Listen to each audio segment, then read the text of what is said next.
Hi, welcome to Side Bending Lesson 7.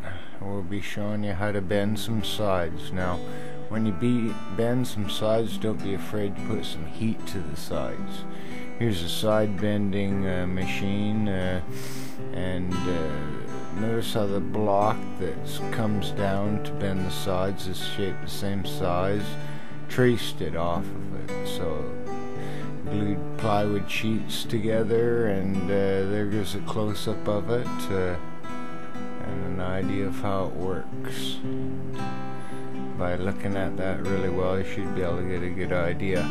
Hockey puck on the top, that works well. Those screws there, they're for attaching the bungee cord type units that will hold the side bending units, as you'll see in the future.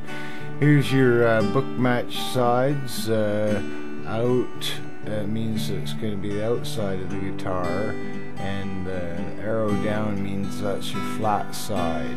Now you wrap them up in aluminum foil, spray just a little bit of water in there, you don't need much in there.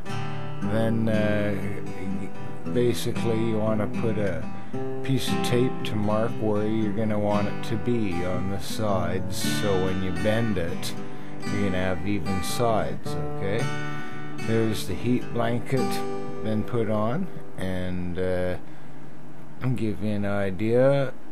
And basically you're supposed to use a thermostat, which is a timer, but I use a switch. There's your little blocks and your bungee cords that are going to hold down the blocks as you bend your sides.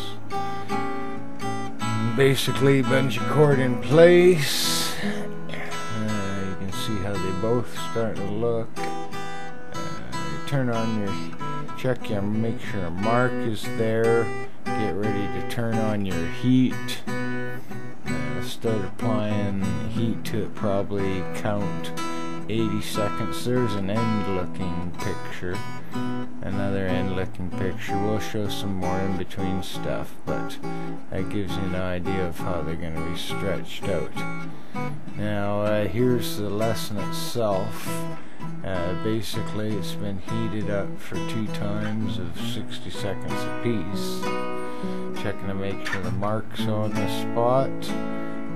Turn the heat back on again. Checking it really good.